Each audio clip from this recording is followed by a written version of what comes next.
Habari mpishi, karibu sana kwenye channel yangu, natumaini umekuwa na wakati mzuri sana.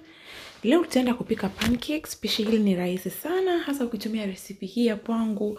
Kila mtu ataweza kupika pancakes na zitaweza kutoka nzuri na zenye muonekano mzuri kama hivyo unavyoona, na pia zenye ladha tamu sana.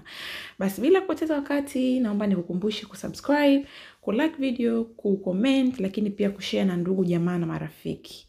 Na kwa mahitaji yetu basi tutahitaji mayai mawili. Kwenye mayai yako utaongeza sukari vijiko vitatu vya chakula. Lakini kama unapenda utamu zaidi basi unaweza ukaongeza sukari zaidi. Lakini mimi vijiko vitatu vinatosha kabisa kwa utamu wa kiasi. Baada ya hapo basi utachanganya mchanganyiko wako kama hivyo unavyoonekana. Unaweza kutumia mixer ya mkono, lakini pia unaweza ukatumia uma, unaweza ukatumia whiski ya kawaida. Kisha utaongeza mafuta vijiko viwili vya chakula. Mimi nimetumia siagi iliyoyeyushwa, lakini unaweza kutumia mafuta ya kawaida na matokeo yakatoka sawa sawa na ya kwangu. Baada ya hapo utaongeza chumvi kiasi kidogo kama theluthi ya kijiko cha chai hivi, na utachanganya mchanganyiko wako kama hivyo inavyoonekana. Kisha utaongeza maziwa kikombe 1.5. Kama huna maziwa unaweza ukatumia maji na bado utapata matokeo sawa sawa na ya kwangu. Utachanganya mchanganyiko wako kama hivyo inavyoonekana. Ukishachanganyika vizuri utaenda kuongeza unga. Jumla unga nimetumia vikombe 2.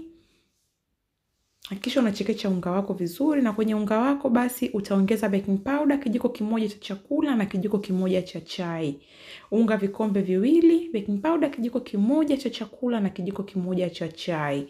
Kisha utachekecha pamoja ili kuondoa mabonge yoyote kwenye unga wako. Na pia baking powder mara nyingi inashikana. Baada ya hapo utaongeza vanilla. Mimi nimetumia vanilla ya unga, lakini unaweza ukatumia vanilla ya maji ama flavor nyingine yoyote unayoipendelea wewe ama iliyo karibu na wewe.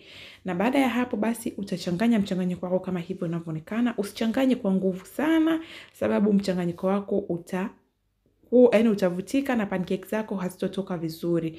Changanya kwa nguvu ya kiasi kama hivyo unavyoona, na usikoroge sana. Koroga kawaida ili uweze kupata matokeo bora zaidi. Na baada ya hapo basi mchanganyiko wako upo tayari. Utauacha kwa dakika kama 10 hivi ili uweze kushikana vizuri, na baada ya hapo utakuwa tayari kuchoma.